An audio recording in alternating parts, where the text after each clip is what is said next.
Bonjour à tous et à toutes. Donc, dans cette capsule, on va parler des équilibres hydriques, ou en fait, on va voir comment est-ce que le corps peut faire pour conserver l'équilibre de l'eau dans le corps. Euh, D'abord, je voulais juste vous faire réfléchir un petit peu sur la présence, qu'est-ce qui arrive avec l'eau dans notre corps. Par jour, il y en a à peu près 2500 millilitres qui rentrent, puis il y en a 2500 millilitres qui sortent. Fait en fait, quand on y pense, là, comment est-ce qu'on peut faire pour réguler l'équilibre hydrique? Si on manque d'eau, on peut augmenter l'apport, une chose qu'on peut faire. La deuxième chose, c'est qu'on peut diminuer les pertes. OK? Fait qu'en fait, tout ça pour dire que les deux seules choses sur lesquelles on peut agir pour contrôler l'équilibre hydrique dans notre corps, c'est les apports et les pertes. Ou bien on augmente les apports. Si on a trop d'eau, on augmente les pertes. Si on n'a pas assez d'eau, pas assez de liquide, on diminue les pertes. Okay? Fait que soit on joue sur les apports, soit on joue sur les pertes. Puis c'est vraiment tous les mécanismes qu'on va voir, c'est là-dessus qui vont agir. Okay, donc on va voir dans un premier temps la régulation de la soif. Fait que c'est vraiment le contrôle des entrées d'eau. Il n'y a pas grand-chose qu'on peut faire là-dessus. Puis dans le deuxième temps, on va voir des mécanismes qui vont réguler l'excrétion urinaire, qui vont contrôler les pertes, ou bien ils vont les augmenter ou bien ils vont les diminuer. On va voir dans ce cas-ci l'ADH, le système rénine-angiotensine-aldostérone. On va voir l'angiotensine 2, on va voir l'aldostérone qui font partie de ce système-là. Puis finalement, on va voir le facteur natriurétique auriculaire. Je vais commencer par vous dire en fait qu'il y a deux choses en fait vraiment là, qui peuvent déclencher ces mécanismes-là. D'abord, il y a la variation de l'osmolarité. L'osmolarité, on se rappelle, c'est la variation de la concentration. Je cherche mon image, je ne semble pas l'avoir. L'osmolarité, c'est la concentration de soluté. Donc, si on perd plus de liquide pour le même nombre de solutés, mais ça devient de plus en plus concentré. Okay? Ça, c'est le premier stimuli. Le deuxième, c'est la variation de la pression artérielle. La pression artérielle qui est dépendante beaucoup là, du volume sanguin. Lorsque la pression artérielle change, euh, on va être capable de détecter ça, puis d'activer différents stimuli. Premier mécanisme qu'on va voir, c'est la régulation de la soif. Okay, donc en fait, la régulation de la soif, ça se fait dans le centre de la soif, qui lui se trouve dans l'hypothalamus. Okay, fait qu'une fois que le centre de la soif est activé, qui est stimulé, lui il va activer il va stimuler le cortex cérébral. Okay, fait que dans l'encéphale, le cortex cérébral, c'est ce qui se trouve à l'extérieur, en fait, qui est vraiment le siège de la conscience. Puis il va lui dire, hey, il me semble que j'aurais soif, il me semble que je prendrais un verre d'eau. Fait que ça part tout du centre de la soif, qui est dans l'hypothalamus. Il y a trois, mettons, un stimulus des stimuli. Il y a trois stimuli qui peuvent mener à la stimulation du centre de la soif. Le premier, puis c'est le plus important, c'est la variation de l'osmolarité.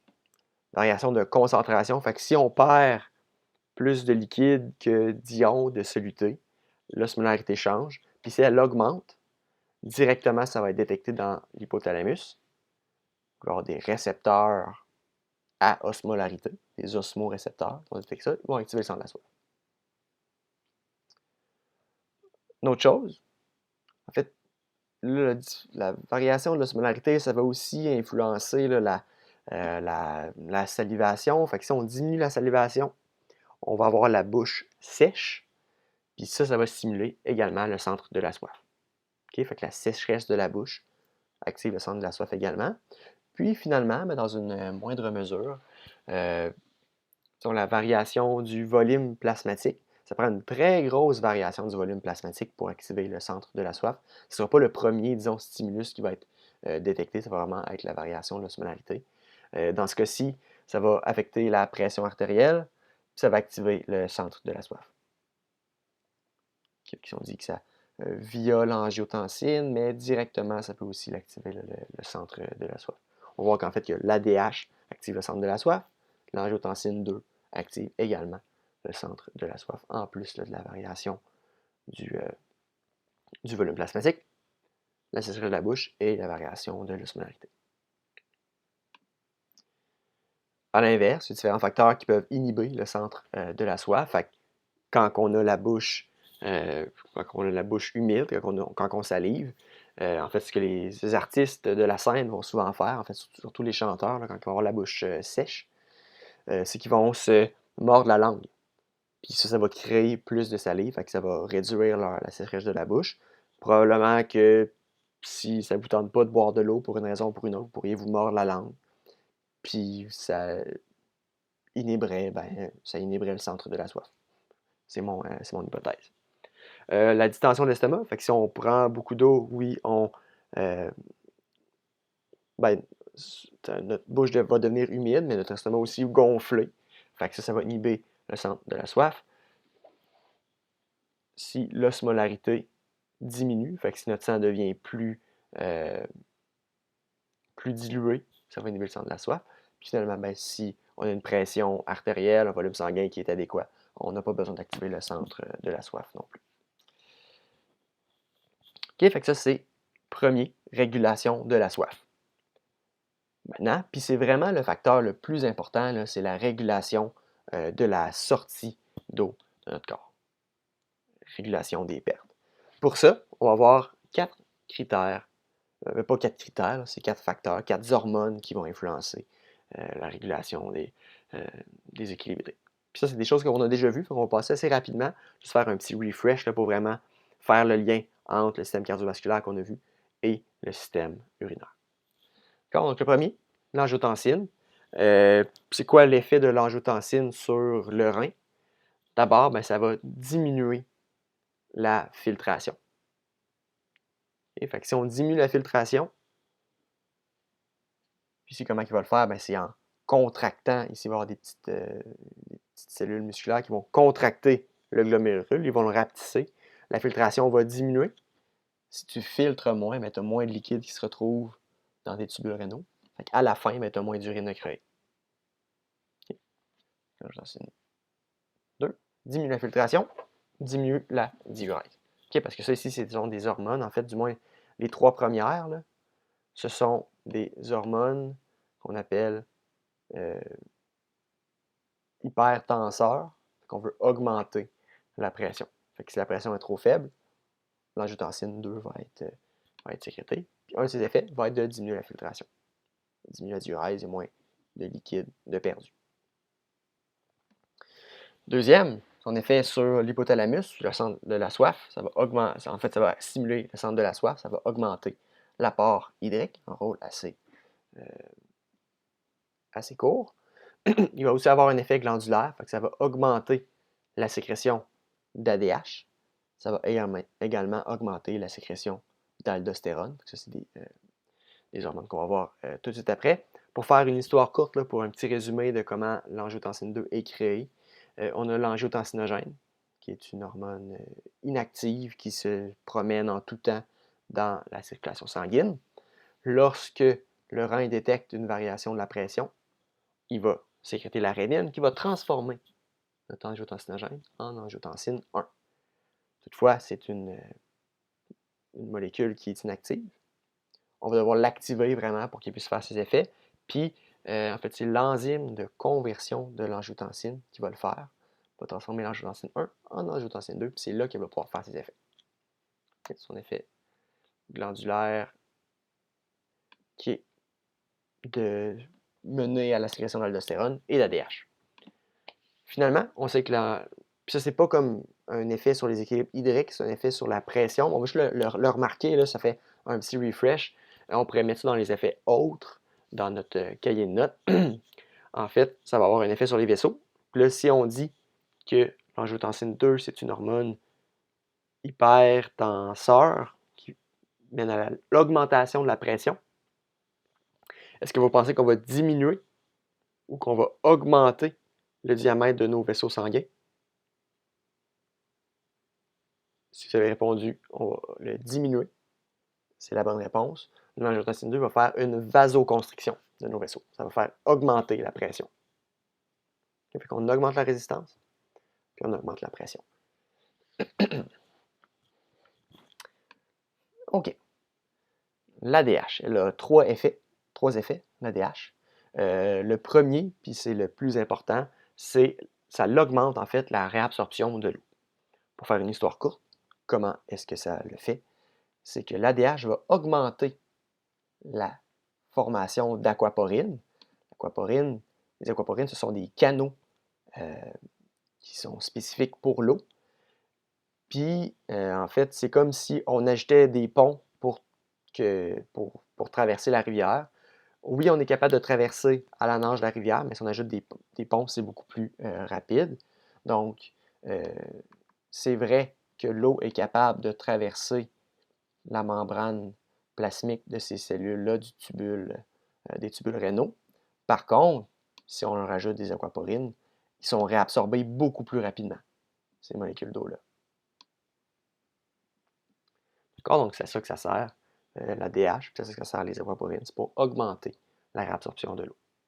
Si on réabsorbe l'eau, on ramène cette eau-là dans les vaisseaux sanguins, l'eau ne se retrouve pas dans le tubule collecteur, ne se retrouve pas dans notre vessie, ne se retrouve pas dans la toilette. On garde ce liquide-là à l'intérieur de nous.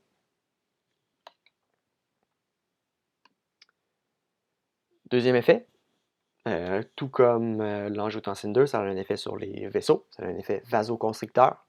Okay? Ce n'est pas un effet sur l'équilibre hydrique, mais ça a un effet sur la régulation de la pression quand même. Finalement, ça a un effet aussi sur le centre de la soif. L'ADH va stimuler le centre de la soif pour nous donner envie de boire de l'eau, en fait.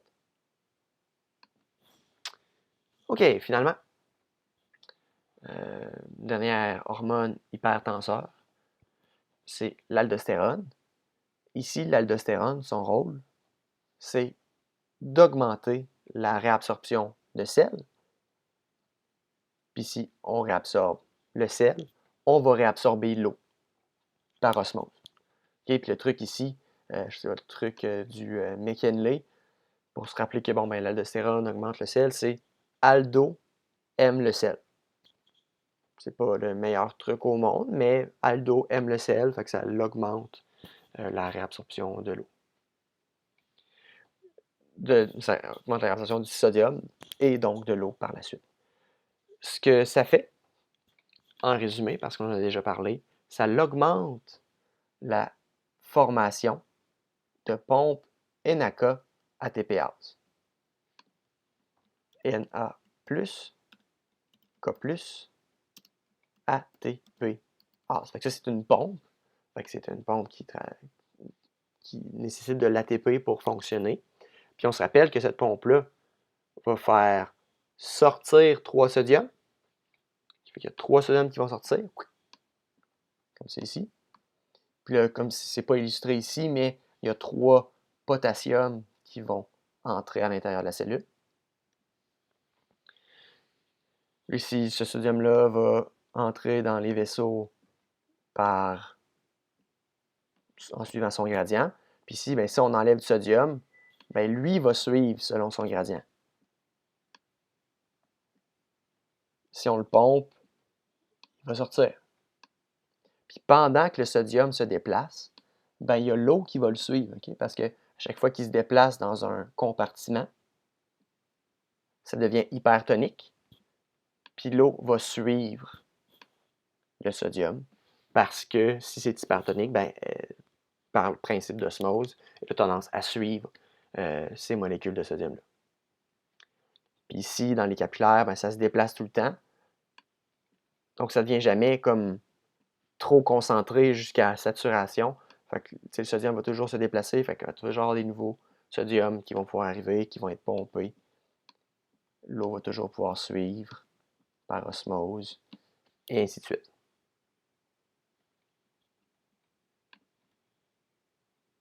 Okay, fait qu'on réabsorbe l'eau, on réabsorbe le sodium, et après, on réabsorbe l'eau. Plus tard, on va voir que l'aldostérone a aussi un rôle à jouer dans l'équilibre électrolytique, fait que surtout pour le sodium, mais aussi pour le potassium. Okay, on va être capable de sécréter du potassium grâce à l'aldostérone, mais on va y revenir. Okay, donc ça fait le tour de nos hormones qui sont hypertenseurs. Maintenant, pour nos hormones qui sont hypotenseurs qui vont mener à une baisse de la pression. On a le facteur natriurétique auriculaire. Lui, son stimulus de départ, ce qui va mener à sa sécrétion, c'est une pression élevée dans les oreillettes. Et puis l'objectif de cette hormone-là, c'est de faire baisser justement la pression. Puis si on pense là, à ce que je vous ai fait penser au début, à ce qu'on peut faire pour ajuster les équilibres hydriques, qu'est-ce que vous pensez que le facteur natriurétique auriculaire peut faire? Mettez la vidéo sur pause s'il faut. Est-ce que vous pensez qu'il faut augmenter les apports ou diminuer les apports? Est-ce que vous pensez qu'il faut diminuer les pertes, les déperditions, ou est-ce qu'il faut augmenter les déperditions? En fait, si on veut faire baisser la pression, si on veut se débarrasser d'un maximum d'eau, il ne faut surtout pas augmenter les apports. Il faut diminuer les apports. Si on veut faire perdre plus d'eau, on veut diminuer notre volume sanguin. Il faut augmenter les pertes liquidiennes. Puis on va le faire surtout par l'urine.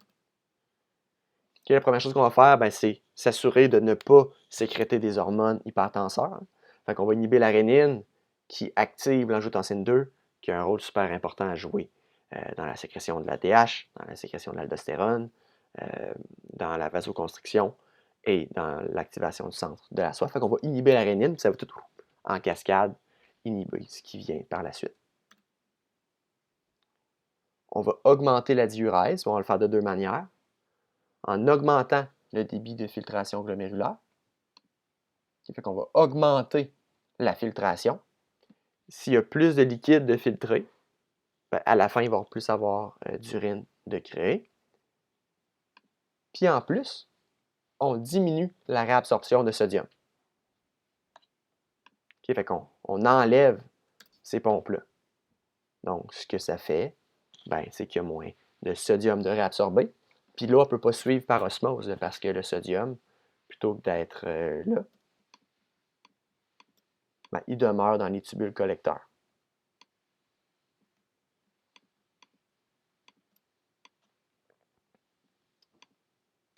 Okay, il demeure dans les tubules collecteurs, donc l'eau, par principe d'osmose, va également rester dans les tubules collecteurs. Okay, si on inhibe la réabsorption de sodium, il y a plus d'urine qui est créée. On va diminuer, en plus de diminuer la sécrétion d'angiotensine 2, on va diminuer directement la sécrétion de DH et d'aldostérone. Donc on va inhiber, encore une fois, les hormones qui sont hypertenseurs. Et pour avoir un effet comme immédiat sur la pression, qui n'est pas nécessairement lié à l'équilibre hydrique, mais c'est vraiment lié là, au stimulus de départ qui est la pression élevée. On pourrait acheter dans nos notes là, juste pour se le rappeler que le FNA va faire une vasodilatation. Fait qu'on va augmenter le vaisseau, le diamètre de nos vaisseaux sanguins pour diminuer la pression. On diminue la résistance, on diminue la pression. D'accord, donc on arrive à la fin de cette capsule pour faire un petit wrap-up de ce qu'on a vu dans le cadre de cette capsule. On a dit qu'il y avait deux stimuli qui peuvent déclencher les mécanismes d'équilibre hydrique. Donc, si l'osmolarité, la concentration sanguine change, c'est un facteur qui va l'activer. Et si la variation, si la pression artérielle change, si le volume sanguin change, là, ça affecte la pression, ça va activer les mécanismes d'équilibre hydrique. On a vu qu'en fait, on avait justement deux moyens pour faire varier, pour ramener à l'équilibre l'équilibre hydrique dans les valeurs normales, ou bien on régule ce qui entre, on l'augmente, on le diminue, ou bien encore on régule ce qui sort. On augmente l'excrétion ou on la diminue, on retient au maximum, en sachant bien qu'on ne peut pas diminuer en bas de 500 ml d'urine par jour. Et puis finalement, on a parlé de 4 mécanismes qu'on avait déjà vus, mais que je pense que ça vaut la peine qu'on répète encore une fois. On a parlé de l'angiotensine 2, de l'aldostérone, la DH et du facteur natriurétique auriculaire.